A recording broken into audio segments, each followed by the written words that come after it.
it's your girl Caitlin. Welcome and good evening to everybody on my side of the planet.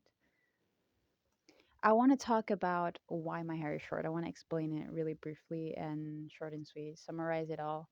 And I have it long for several years that I only decided to cut it short. And now it's long since May. I haven't cut it yet. And it's been 6 months in, and I'm going to be 6 months more and forever in to actually committing to myself that I am going to grow it long back again. Well, let's talk about relationships, lesbian relationships, and whatnot.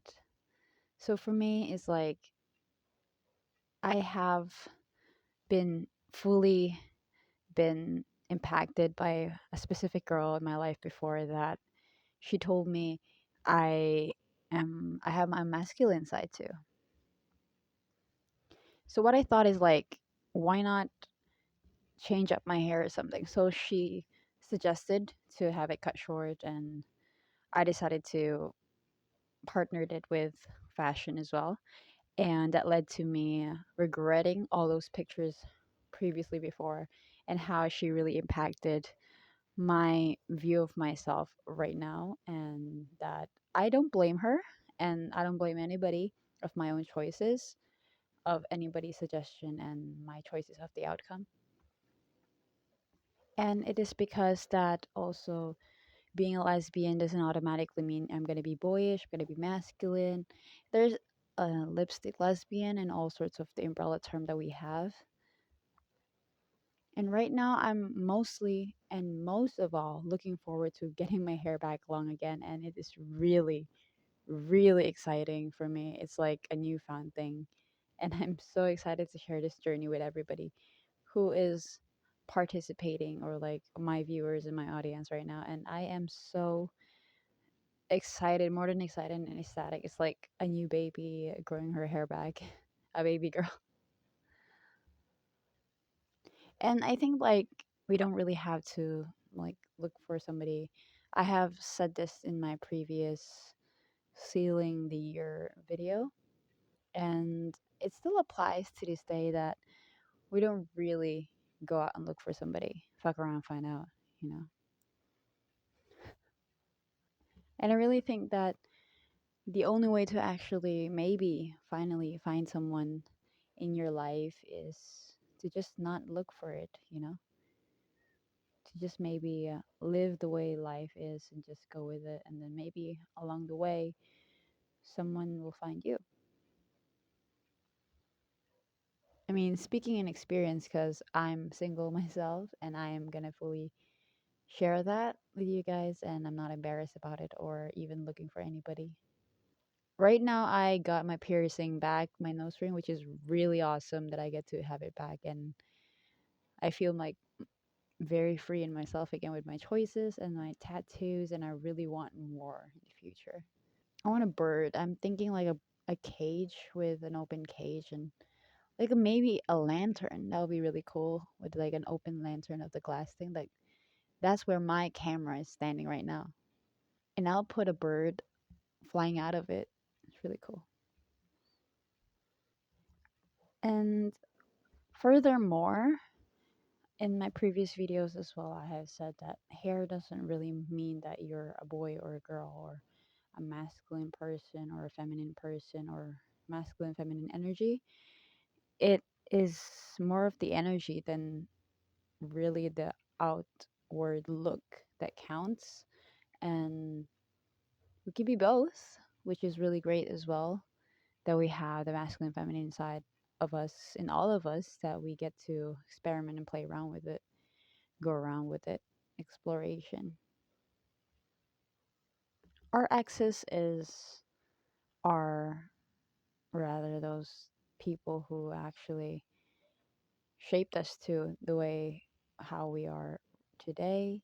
Especially, I just shared to you briefly about my hair decision making and stuff. So I really think that furthermore down the line, once we meet people, I hope that like I wouldn't be more impacted in that sense that I would regret it later on in my life.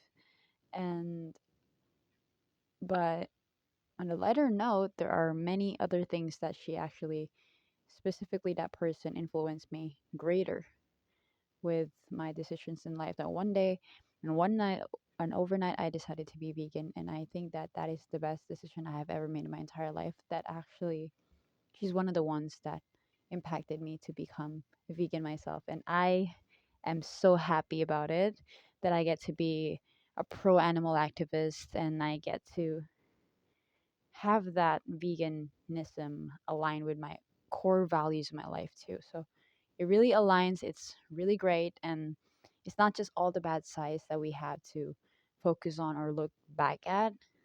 And like we always have been, that we always stay in the happy thoughts, the happy trails, in those memories that we have with these exes that we had. And mine were all girls because I'm a lesbian, and they were all really great people. And I hope that one day I get to still see them and hug them all, each and every one of them. Yeah. I've always said that before, that down from the first crush to the latest, I think that they all played a part that are essential in my life in all sorts of facets, in all sorts of different timelines and time frames. Yeah, they really impacted the way I am as a lesbian, the way I am as a person, the way I see things, the way I believe in certain things. And most of all, it helped me shape really who I am as a lesbian and as a person that likes women and that way, and as a woman that loves women. And they are like, yeah, they're exes, but it doesn't mean that, it doesn't really mean that once they're your exes, they cannot be a sample as a role model, especially if you're in a small community like myself, a small community without any LGBT around me that much every day that can actually give me insights and all about their experiences in life and all sorts of things that there is about being gay. And I really think that it's important as well to consider them, your exes, as a part of that journey, as a part of that journey, being them as great influences too along the way, that they gave us experience, but not that kind of experience. Yeah, that kind of experience too, but what I mean is that the other experience, if you know what I mean, the other non sexual experience. And I just want to clarify as well that I am residing in Asia, and I don't think that I have a lot of options here as well. And especially because I only really want to date someone who's like me culturally. And that is the reason why maybe I'm still single for a very long time in Asia.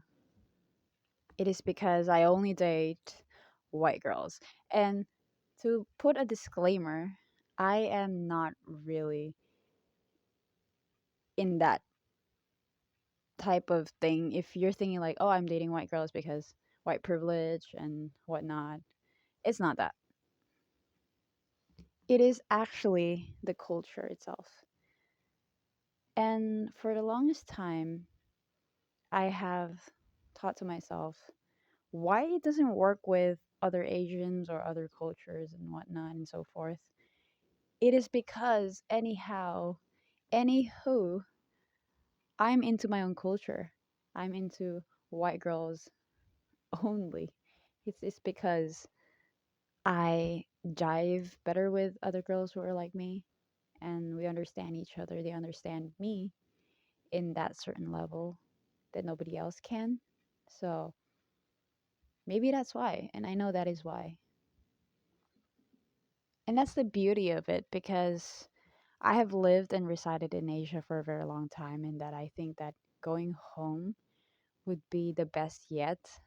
It is because I get to live the life I deserve and the life I have always wanted to live.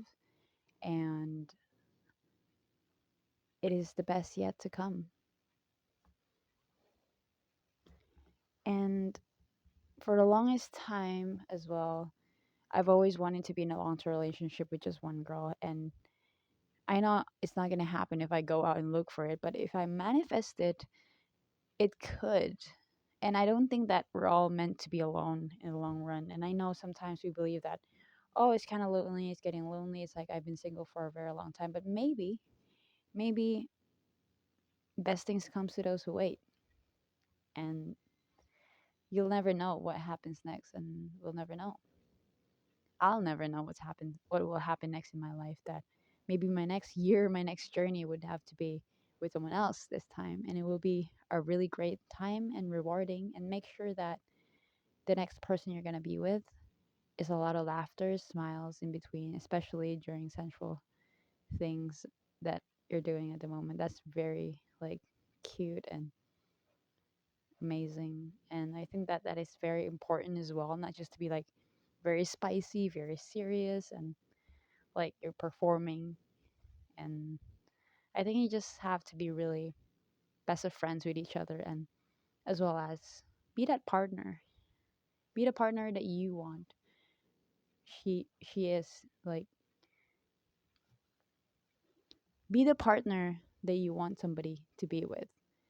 And I really think that if you show that to your partner, to your best friend, they will show that back too. They will reflect it back to you, especially girls like to mirror. I think it's a coincidence that we like mirroring, and we also go into the mirror and look into ourselves and glam up and all that. And I think that oftentimes is that, girls are just very great to be partners with, especially as a lesbian. I have experiences that girls understand me better and best. And most of all, it's because I'm a girl, and maybe that's why too. And yes, like technically, I wouldn't be too close of a friend to a girl, but that's not the case in my life. I don't really have a close girl friend. I just mostly have a girl that I talk to and eventually develop feelings and all that. And everything else is history. But with guys, yeah, tend to be great with guys too, especially with my feminine energy. But they know that I like women and I love girls. And yes, so that's a really great wrap for this video. And I think that this new year is going to be really interesting as well, because the feels of the Christmas ending, and then now we're going to enter and our new journey all together for the new year is really exciting too. And I think that y'all should be in the same boat feeling this way, because why would it just be me, right? Okay, so I will be wrapping this up with the videos I have made. So I have just made It Is I series, and this is a podcast and a solo podcast, believe it or not. But I have also been thinking about having a guest on my podcast, a few ones, and maybe I'll try with one first, and then eventually I would still continue the kitchen series. So I only posted one of that, and my shorts as well. Thank you for all the amazing views that came out of that, and my videos and my cover songs and original song has increased views in the past few days, and it is really a nice feeling that I get to engage with the mass majority, the media, the audience, the people, and I'm reaching people, and that is what's the purpose of this podcast is all about. I want to be that representative, like that person who you would look up to as a lesbian, especially like if you're in a community or a young girl who hasn't been come out yet. And right now it's a really different place to be than I was when I was in your place, maybe if you were a teenager in your early years trying to come out. And I really want to help girls who are like that, especially as a lesbian. I want to be your, like, what, a mentor, or maybe your role model, something like that. And I do see the statistics in all of my videos and whatnot, and I have been patiently and attentively watching them. And then again, this is me, Caitlin, and thank you, everybody. Let's all cheers and toast this skull this year, and welcome 2026. Ciao.